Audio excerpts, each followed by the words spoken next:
The impossible conversation. In a post-truth world, we need a safe place to have conversations about things that really matter. In the business-as-usual world, we just can't talk about the insanity that's now called normal. And we don't talk about our core disconnection from the web of life. The impossible conversation, where we can come together to fully feel what we're going through and discern the sober reality of the world around us. The impossible conversation, where we can set our sights on fully reconnecting with our deeper, wiser selves, others, and Earth. The impossible conversation, where thought and activist leaders can explore new ways of being in the face of our global predicaments. The impossible conversation. Welcome to this safe circle. Welcome to this December 2nd, 2017 episode of the Impossible Conversation podcast. This particular episode is a rebroadcast of a 2016 interview with our Children's Trust representative, Jacob Lebel, from up in the Eugene, Oregon area. And it looks to me that their case will finally be heard in 2018. So listen close to hear how they built what they built to get as far as they did. Welcome once again to an episode of The Impossible Conversation. Very excited to be talking today with Jacob Lebel from, you're from Roseburg, right? Yes. Yeah. Yes, Roseburg, Oregon. I'm out in the mountains. Of course, I'm calling from a bit south of you, down in Medford, Oregon, and I've been following your story as best I can from down here for a few months now. Had the pleasure of meeting you in Ashland a few months ago. And I've got to say that it's one of the most moving and important things I've heard of. You know, it's not often that I get to be encouraged in any way about world events right now, especially having to do with the environment. And, you know, the quality and piercing nature of what you and your partners in the suit have been doing, it's deeply inspiring. And it's definitely the kind of thing that I would want to have here on the Impossible Conversation as a representation of what people can do if they set aside the kind of denial, the kind of comfort zone living that most people are in. And, you know, I think it's especially astounding because, well, really it isn't, because it spans all age groups, this denial and this kind of comfort zone preference. But it's, you know, it's renowned for young people to have that reputation. But it's also, it is. In my experience, there are precious few older people doing anything either. So I don't think it's a fair representation at all. So right. Let's bring it back to you, Jacob. To welcome here. Thank you so much for spending time with me, and you know that what we're, I think, speaking hopefully for everybody who might be listening, we'd love to know, of course, what's the newest, latest, greatest, because you've been active in this past couple of weeks with your cohorts. So I'd love to get an update from you about how it's going. But then Right. If you could, after that update, maybe go backwards for a minute and give us a sense of where it all started and how you became a part of what you're a part of now. So again, welcome. Right. All right. Thank you so much for having me today. This is really great. So yeah, let's start off with what happened on the last couple of weeks. And what happened is we had our first hearing in the case, and it was at the Eugene Federal Courthouse, and it was March 9th, not so long ago. And all 21 of the plaintiffs were there. And so they come from all over the U.S. A lot of them are from Oregon. There's about 11 of them, I think, from Oregon. And most of them I had never met before. I'd met a lot of those from Oregon, but there were people from Alaska and Hawaii and Florida, and really really well represented of all the challenges that youths are facing all over the United States and globally. And so it was really exciting that we all got to get together and meet each other and participate in this.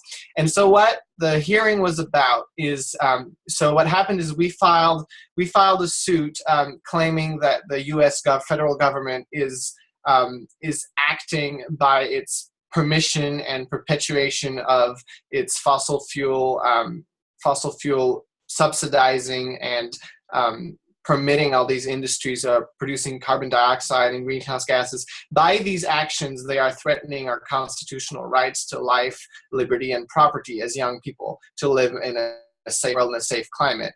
And there are other aspects of the case, such as the public trust doctrine, the idea that the government is a trustee of our land, water, and air.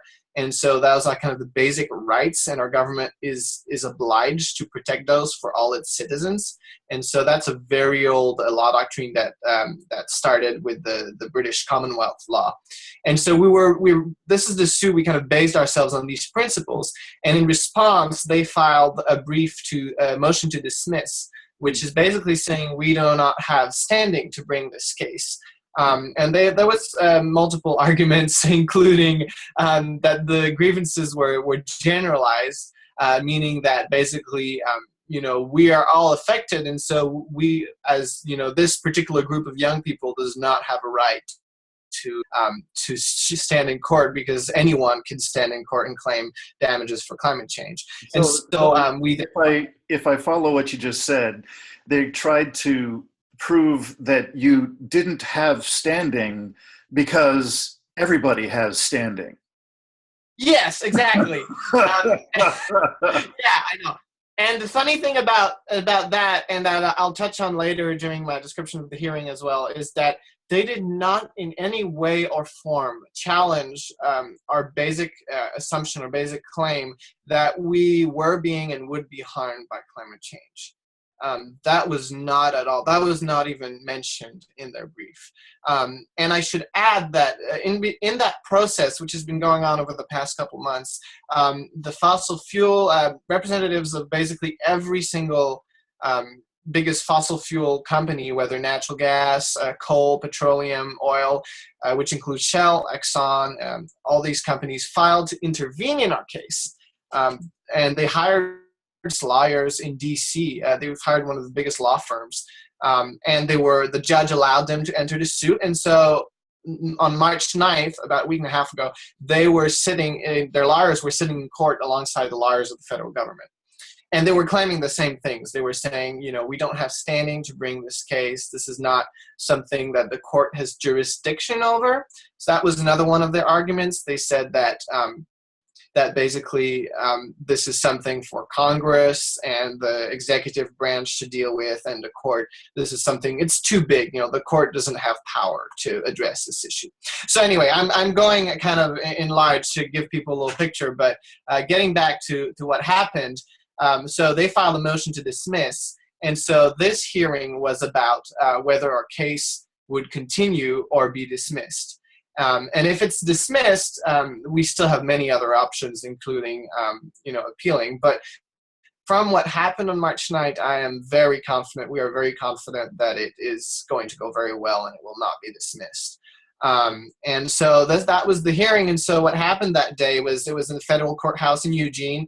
All 21 plaintiffs were there with our lawyers. And we were also accompanied by over 600 school children, college students, high school students from Portland, Eugene, all over Oregon, who rallied outside the courthouse, and it was really awesome. It was really inspiring, and so we had that hearing, and so the judge had heard oral arguments from first the federal government's attorney, and then he heard from the fossil fuels attorneys, and then he heard from our attorneys. And so that was basically what happened. And then he has, we don't know when he's going to issue his final ruling, but we expect it sometime this summer.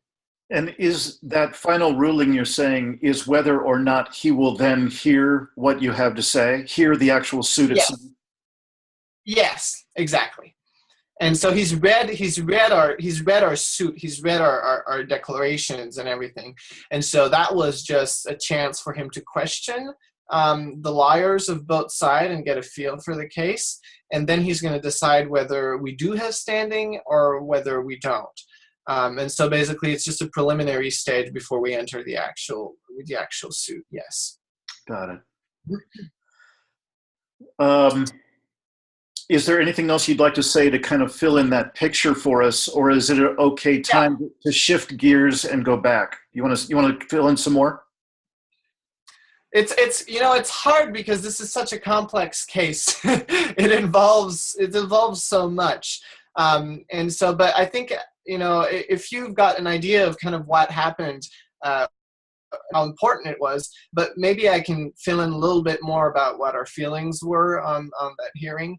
The judge was, this is for me personally, from this being my first time inside a court. I'd never, you get to see the judge at work and the lawyers and everything. It was very educational.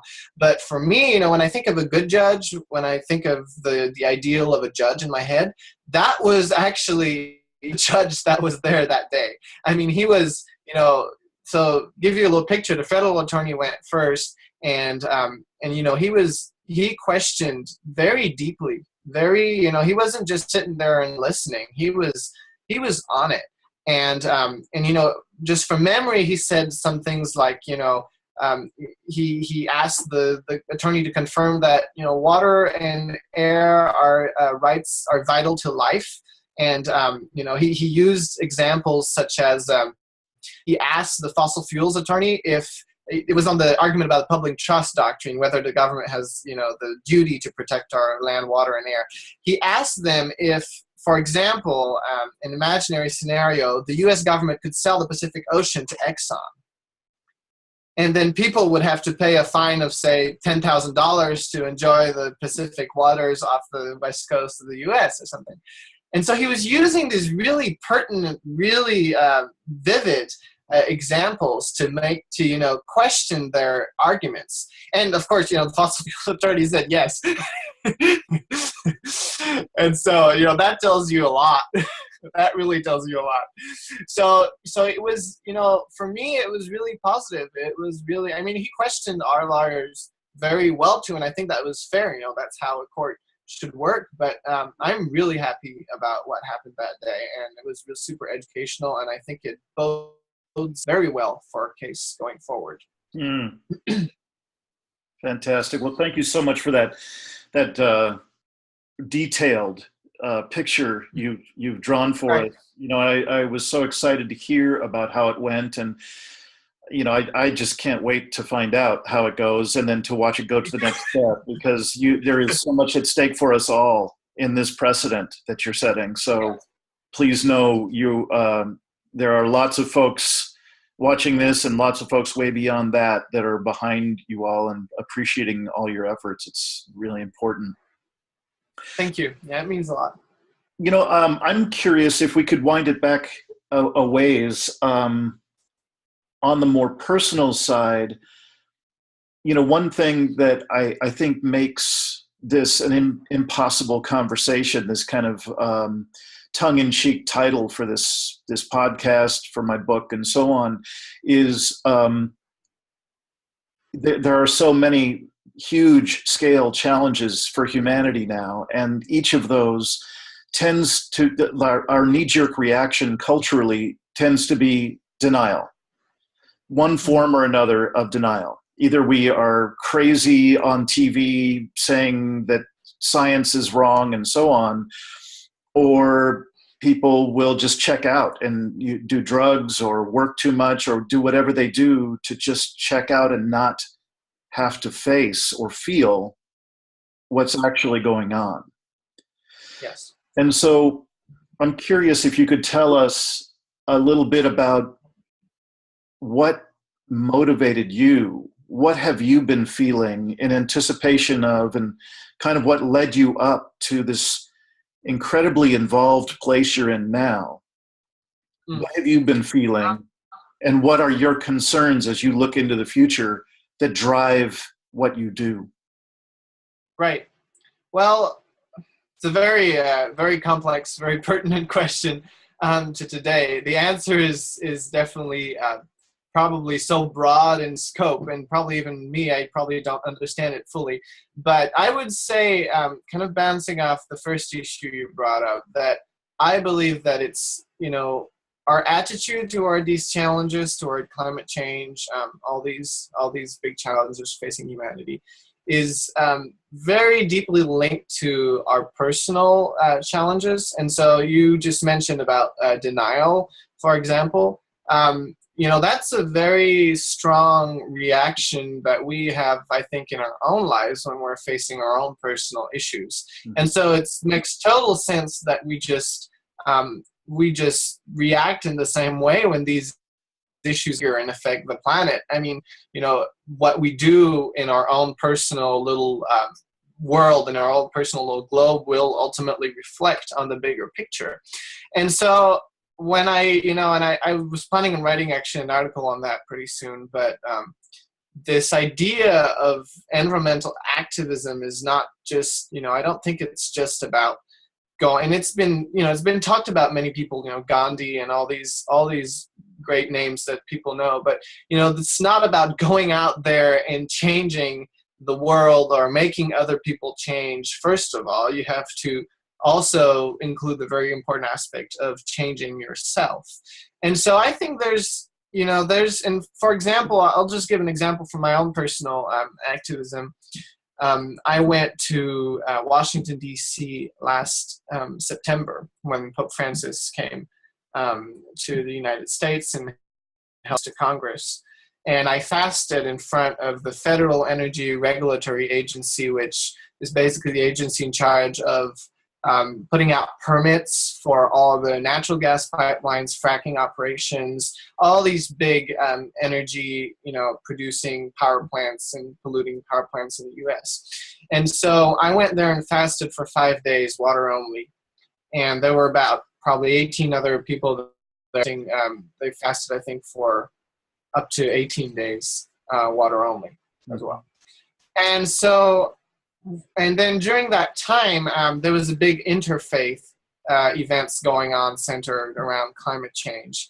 And I'm talking about this because that's something for me that's, I think, needs to be part of the conversation. We can't just talk about the environment, about social activism, without talking about other aspects of our culture. And I think that, at least for me, faith and spirituality has really a big role to play in this. And I was actually really inspired. Probably one of the most inspiring trips of my career, environmental activism career, was to go down there and attend these events. And for example, there was Yom Kippur at that time, the Jewish festival, and the rabbis were speaking about climate change and how the Jewish community could help face those challenges. And there was Hindus, there was Sikhs, there was Catholic priests, the Franciscans, monks there was a group of them fasting at the same time in another place of town at the same time as we were fasting. There was this huge community, and they met at the National Cathedral one evening, and there was representatives from almost every religion, spiritual tradition around the world out there, and that to me was very, very inspiring. That's one thing that I think needs to be remembered when faced this, and I think that I personally draw a lot on that. I think it's important to develop that aspect of yourself in order to be able to stand kind of whole in the face of these actions. Like when I'm involved in these big legal issues and doing interviews and going around and being involved in these really big projects, you have to stay very grounded. And if you don't have that groundedness, then it's kind of hard to keep your footing. It's complex. I mean, it sounds great the way you put it about the lawsuit. It's very inspiring. It is very inspiring. It is very important. At the same time, the challenges that we're facing are so huge and complex and not necessarily as simple as we sometimes make them out to be. And so this is just, I think this lawsuit is very key to this. And it's part of a bigger picture in that we all need to work together from different, including the religious community, interfaith, social justice activism, environmental activism, all these in just daily life. All these aspects need to kind of work together. So I hope I've kind of given maybe an idea of what drives me. I can go, if we got more time, I can go a little more personally into how I got involved in this type of activism. Yeah. Well, yes, but before we go there, or maybe at the same time, right. I'm really curious about one thing that I run into a lot is that we could use the same words, you and I, or any of 1,000 other people. We could use the same words and call something climate change. Yeah. But we might not necessarily be talking about the same thing.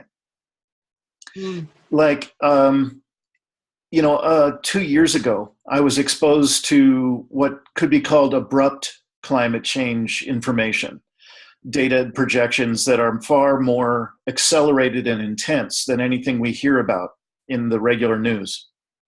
Yes. And it was a radical shift for me. It literally was jaw-dropping to hear about the abrupt climate change information. And I can tell you that it changed my life. It had me shift everything about my life to be committed to bringing as much beauty and as much love as I could to the human expression on the planet. I have no delusion that I'm going to save the world, because I think it's actually beyond tipping points in many different ways. Yes. But I'm so moved and shifted by my being exposed to that information. And then, I really spent a lot of time learning how to learn about climate change so I could just see, is this real? Because it's just crazy. So I've done a lot of that too. Go ahead, please. Sorry. No. You can keep going if you have something to say before. Well, if I could, I'll just finish up with what I landed with after I checked that information out and just validated it for myself. I came down to instead of the IPCC and its default use of 20 by 2100, we'll see 2 degrees C if we're all reduce our emissions, and we kind of get this the same old words, and they're couched in 2100, which is quite a ways away, and it's kind of vague, and the abrupt climate change information was quite a bit more specific, and it was also implying timelines that were very much sooner. And so what I was left with after all my study and validation of the material was something in the vicinity of 4 to 5 degrees Celsius above baseline by between 2030 and 2050. So that's very different than the 2 degrees Celsius above baseline that they at COP21 supposedly everyone agreed, well, we're going to do all we can to reduce emissions to keep us below 2C. And that's still with a 2100 kind of a target zone. Within this time, that's what we're all going to do this by then. And so 4 to 5 degrees Celsius above baseline by any time, I believe implies that we will no longer be able to function as a species. Mostly the plants that we rely on to live by eating will not be able to keep up with it. We might, but they won't. So that's what I ended up with. That's what has moved me and continues to move me every day in a very important way. And again, with no particular, I don't have a whole lot of hope that we still have time before tipping points. I believe that most of the tipping points are gone. So what there is to do is to give it our best shot and our whole heart in whatever we do. So that's where I am. I certainly don't mean to put any of that on you, and I'd be curious, what's the picture you have out ahead of you? What do you see, like I just laid out for myself? What's the picture you see? Well, I'd say that first of all, as climate change and the climate change science goes, the thing that I think is really immediate and really easy to connect with, and that drives me, is the state of the planet now. And it's not even something that's based on scientific models or in the future. This is happening now. This is a key part of why we're putting this lawsuit. We're not just saying we are going to be affected in the future and future generations are going to be affected. We're saying we are being affected now. Yeah. And, there's examples of this, fire season, 2015 fire season. If, anyone who was on the West Coast and did not see blue skies for weeks on end because of the fires, which were unprecedented in recorded history. Literally, the entire West Coast was burning. California drought. People painting their lawns green for a year with water-based paint, which shows the summum of human idiocy. But all these things, and there was a plaintiff whom I met who came from Hawaii, at the hearing. They just lost a beach out there. They just lost a beach that he grew up going to enjoy and stuff. And he posted on Facebook that he posted pictures. Beach is gone. Trees are falling in the ocean. Another plaintiff comes from Florida, and they are all seeing the same thing. In fact, his backyard is basically being eroded slowly by the ocean. Mm-hmm. And even Republican governors of Florida have recently asked the presidential candidates to address climate change because they're having to pay for pumps and seawalls, and then I can go on and on. You can add to that the extinction rates, which is not even just linked to climate change, but just human expansion and pollution. And so to me, I don't even need to the future to be driven and motivated. This is happening now. Mm-hmm. As to what extent it is going to happen in the future, I think the science is very clear that, somewhere along the line, we're going to see some pretty, and we're already seeing, but we're going to see it just getting worse and worse. Now, as to how fast and how drastic it's going to be, how we'll be able to adapt, mm-hmm. I have great faith in science. At the same time, I know that we humans aren't necessarily always right about our models and everything. But I have, from everything I've seen, it's definitely, life-threatening. It's threatening for the human species. I'm not confident enough to, lay out something like you just did. Right. I'm in the process of doing more research on it. I met actually Dr. James Hansen, mm-hmm. Who just published a paper a day back with numerous other very well-respected climate scientists. Yeah. He was at the hearing in Eugene, and so I got to actually meet with him and talk with him, which was pretty awesome. Yeah. And so I want to kind of delve into more, studying the models and seeing what we're really up against. But everything I've seen, the old phrase, 90%, 99% of the scientists agree on this. So, I have enough data to, And so that's kind of what drives me as far as, the effects of climate change. Now, do you want me to go a little more into maybe how I started getting involved in this? I'd like that. If that's got some charge for you to talk about, I'd love it. That'd be great. Yeah. Well, I think it's kind of interesting because first of all, you talked about it being kind of life-changing for you when you heard about this study and everything. And for me, I guess I never had something like that because I grew up in it. I watched Al Gore's movie An Inconvenient Truth when I was 8. And my family moved here from Canada to start an organic, sustainable farm. Yep. And so I grew up in this idea that we need to do something fast because we're, even before we were talking about climate change, we were, ozone layer disappearing, spread pollution, GMOs, all these topics. This is only one list. And so I grew up with this kind of mindset.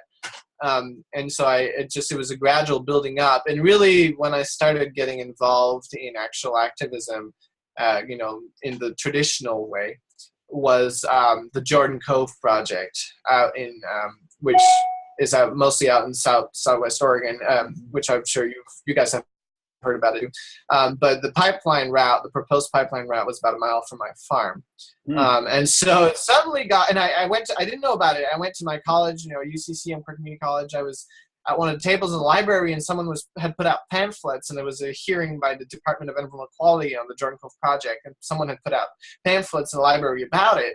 And I look at the map, I'm like, wait a minute, that's where we are. Yeah. And then I see, biggest, it's going to be the biggest polluting power plant in Oregon.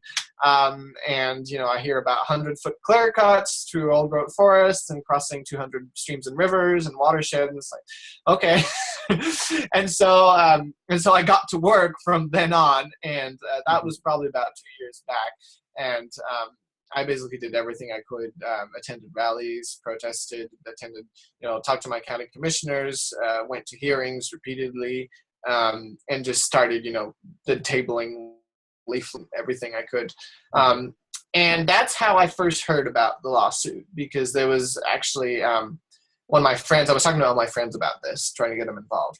And one of them knew another one of the plaintiffs on the lawsuit, Alex Losnak, who's also from Roseburg, Oregon. Now studying he's from Kellogg, Oregon, which is a bit further north. He's studying in New York right now at Columbia University. But and so we basically hooked up on Facebook, and he was also fighting the Jordan Cove project. And so he told me, hey, we have this lawsuit that's, kind of it's very deeply connected to Jordan Cove project. I mean, there's a huge paragraph on it in the lawsuit. It's kind of the representation, the symbolic representation of everything that we're saying is wrong with the way the current government deals with climate change issues. And so that's how I got involved. And so I said, yeah, cut me in. It was like a week to go, and I had to write my declaration and get in the lawsuit. And so from there on, it was just, it was an amazing journey. It opened up really a lot of opportunities for me. I got to really expand my view of this issue and all the people who are working on solutions to this. Yeah. And so I'd say that's kind of the timeline of how I got in the lawsuit. Yeah. Got it.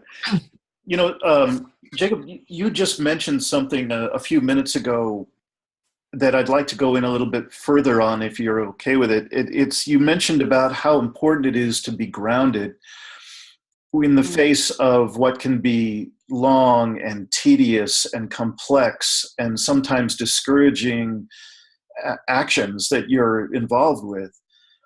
And I'm wondering if you could share a little bit about what you do to keep yourself as clear and connected or grounded as you can be.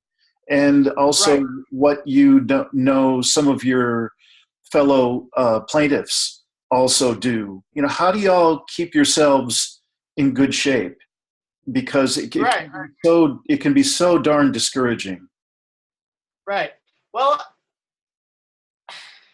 it's a hard question because it deals with people's, how people deal with life in their own way. And that's not something that I can, that's something that is very individual. It applies, it's very kind of, and so, but I can kind of expand a couple things. For one, the discouraging, and a lot of people emphasize on that. It's discouraging. It's such a big problem. It's such a big issue. And the thing is that we're not actually very discouraged at this point. We're just very, very focused, very hopeful, very positive, very motivated. I'd say very driven by, whenever I see on Facebook these new things coming in, but it's not as if it's discouraging, and I don't know exactly why. I haven't really, and I also say that a lot of the plaintiffs are already involved in so many. I don't know. Do you know Shiteska Martinez? He's a 15-year-old youth activist, and he's spoken before the UN twice. Oh, yes, I do. Yeah. Amazing young person. I had the privilege of meeting him at the hearing. Yeah. And he's already very deeply involved in this. And I think a lot of us were already, before we joined the lawsuits, already had experience with this kind of world, this kind of exposure of trying to make a difference and kind of being activists. And so it wasn't just the lawsuit. But yeah, I don't think it's discouraging is the right label. I think it's definitely big. I think It's a lot of challenges. I think we've always faced a lot of challenges. Yes, this one is unprecedented because it touches all of humanity in a way that has never, in the old days, you could always, like your country blows up, war, genocide, whatever, you pack you leave on the ocean or somewhere, you go to another continent and you go to America, settle, there was all these options. There was all these resources, this land. We don't have that anymore. And so it's definitely unprecedented at that level. To me, it's not like I think it's a natural progression. Something I always like to say is it's like it's something that I thought about recently that was just really made sense to me. It's like where humanity goes through, like, just like a human being goes through a childhood phase, adolescent phase, and a, mature adult phase. And so we've kind of, I kind of see that first phase as the childhood phase. When we had all these research, we had all these, you can think of it as, and especially, if you think about Native American, First Nations, all these indigenous cultures always had these, they looked up to nature and the Great Spirit and had all these, like we were receiving through these resources, through our land, water, air that was pure, we're receiving help and guidance and, place to expand and grow and explore. And then what we've done from then on is we've I kind of see it as this adolescent kind of phase where we've pushed the boundaries. We've seen, okay, what can we do? And we can do a lot. We've gone to the moon, we have a space station, we've optimized all these systems. And we're at the point where we got to figure out where we're going with this. And so to me, it's kind of a hopeful, natural, as long as it's not pushed past the point of no return, which is kind of scary. But anyway, I digress. So we're talking about what keeps us grounded, and all I can say to that is it's deeply personal to each person. I think it's no different than what keeps you grounded if you live life, if you really try to live life fully to your full potential. And I think every person needs to figure that out for himself, whether it's religion, spiritual practice, or, farming, meditation, I don't know, what have you. It's something that each of us deals with in his own way. Yeah, I think that's what I'd say to it. And I'd say that we probably all deal with it in different ways, and we're probably all not on top of it all the time. And so it's not really fair to say that we have some kind of magic trick that keeps us very focused. I just say, to anyone who's watching or, because typically, once you start getting involved, what do you do with this? I just say, if you can stay grounded in your own life, and start really being true to yourself, and, then usually once you get involved in these things, it's just an extension of it. It's very easy. And so, but yeah, that's kind of what I'd have to say on that. Thank you. Really clear. I appreciate that. One thing that I'm curious about, I guess, once again, you might just be able to speak for yourself, but if you can, perhaps you've had conversations with others. If you were to look out and see a successful completion to this suit that you're all involved with, what might be some of the outcomes? What would be different if you all succeeded and things went well?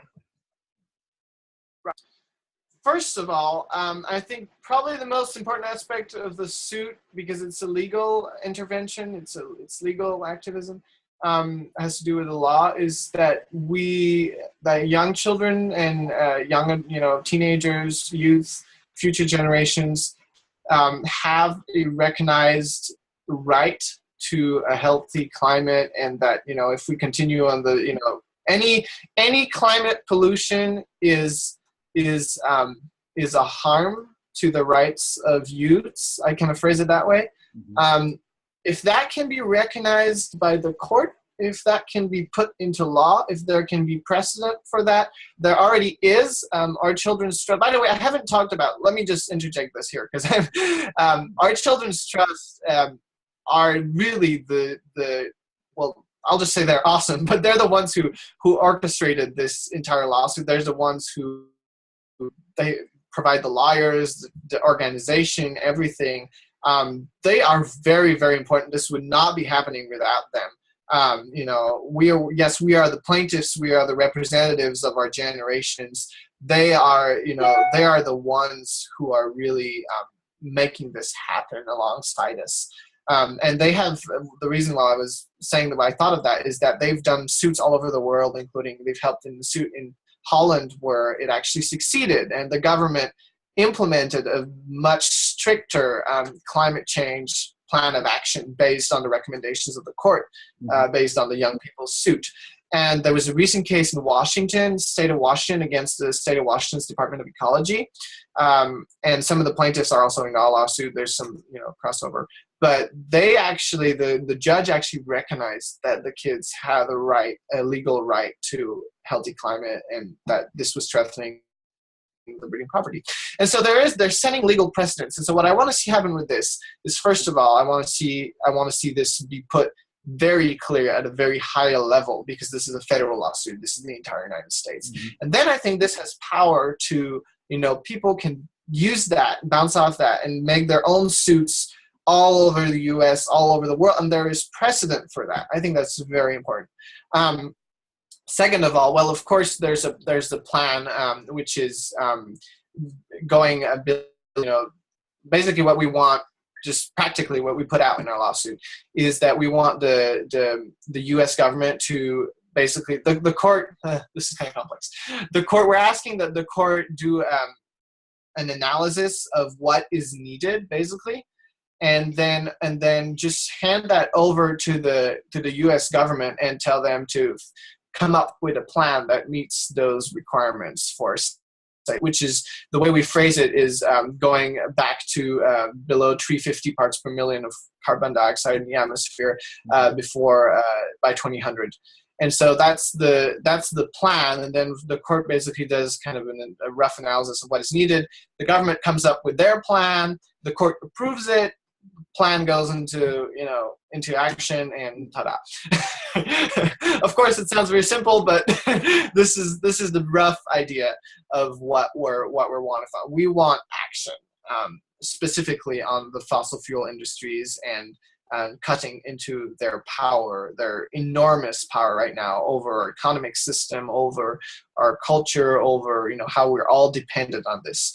And so we're using the judicial branch, because the executive branch and the legislative branch are basically bought out to a certain extent right now, to a very high extent. And so judicial branch that's so that, we can't, the influence of certain sectors can't completely control our government. And so the judicial branch is we're using that as a check. We're saying, hey, you guys aren't doing your job. We're going to the courts, and hopefully the courts will order you to do your job. That's the basic idea behind it. So, yeah. Got it. Really clear. So, Jacob, I'm wondering, with all that you've done and created and co-created with your other plaintiffs, and all the actions, all this effort, you seem, just through some of your answers, you seem so kind of in the flow of what you're doing. You don't seem to be daunted by or discouraged at all by the flow of all these activities. You seem enlivened by it. And I'm wondering if you could say anything, because I'm hoping that there will be quite a few people, young, old, male, female, up, down, a lot of people who just don't know how to even start to express themselves like you and the other plaintiffs have done. And I know it's not the only way.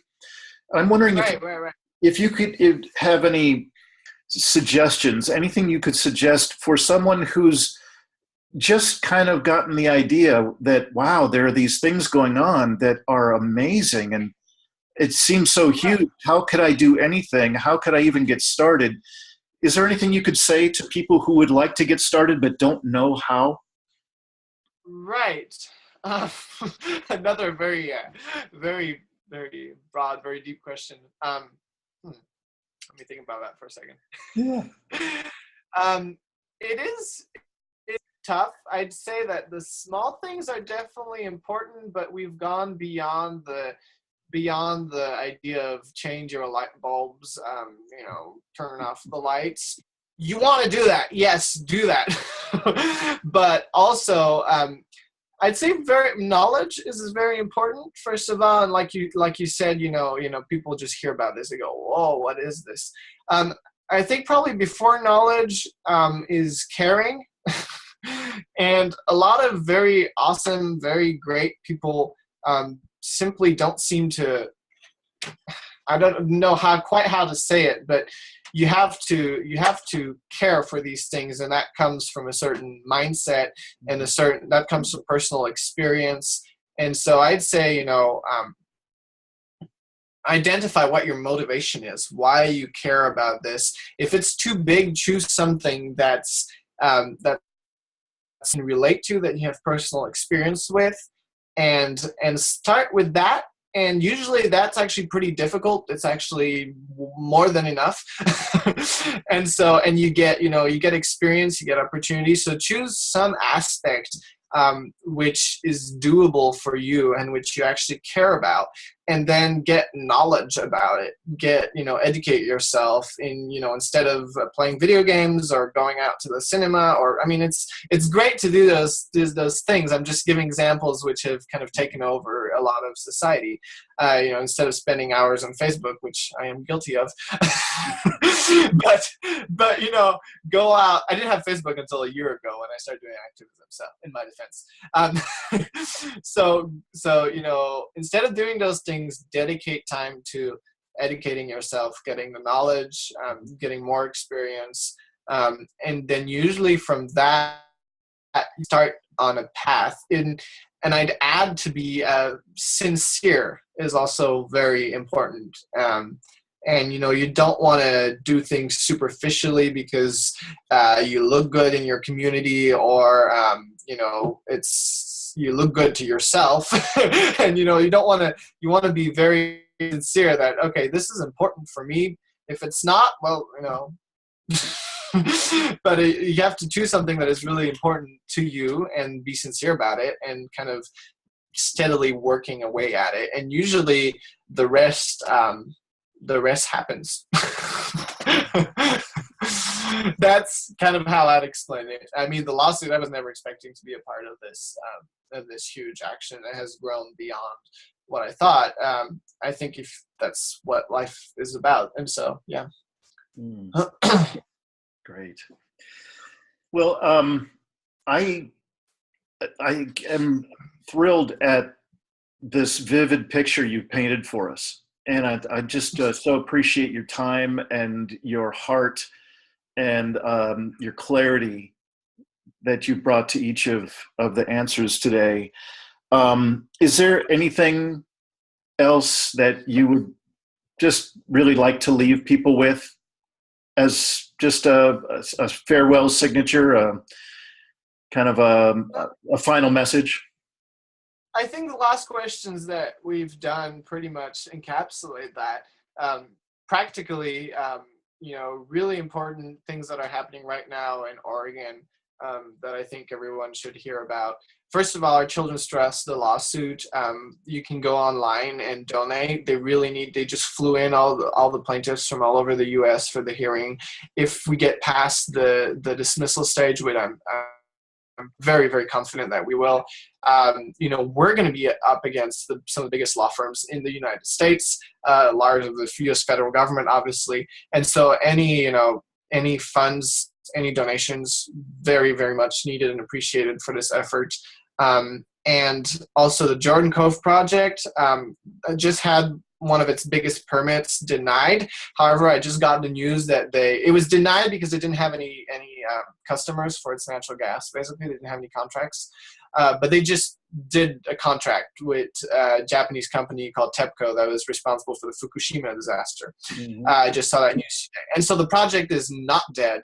And they're going to reapply, and hopefully they won't get the permit, but they probably will. And so people really all over the place need to really focus on this project. This is super huge. It's happening right at home here. And we're going to need all the help and all the and all the people that we can. And so I think that's a little roundup of the really important issues on this subject right now. So, okay. Would you say the contact information for those two organizations again, both the Jordan Cove and for your suit as well? Yeah. So Our Children's Trust, I think it's ourchildrenstrust.com. Just type in Our Children's Trust in Google, and it's going to pop up. It's going to be the first thing. So that's their website. Everything that is needed is on there. Right. As far as Jordan Cove, there's an organization called Citizens Against LNG. You can look that up in Google as well. It's going to pop up. And then there's Rogue Climate, and Southern Oregon Rising Tide, and that's the three organizations off the top of my head. Rogue Riverkeeper, and there's a really broad coalition of people fighting this. But any of these websites will link you up. Well, Jacob Lebel, thank you so much for taking time to be with us on the Impossible Conversation podcast. I'm hoping this is not your last time. I can speak for however many people will be listening to this, that I'd love to keep abreast of the news with you, and hopefully with some of your other plaintiffs at some point as well. It's extraordinary. It's exciting. Just very much appreciating your heart, your clarity, and thank you so much for taking time with us today. Thank you so much. So, Jacob, thank you for listening to another episode of the Impossible Conversation podcast, produced by Dean Walker and Living Resilience. Music provided today by Port Blue, Into the Sea. To be considered as a guest on the Impossible Conversation podcast, or to set up coaching, speaking arrangements, workshops, online resilience education, and resilience bridge trainings, contact us at livingresilience.earth or impossibleconversation.net, safecircle@gmail.com, or find us on Twitter @safecircle.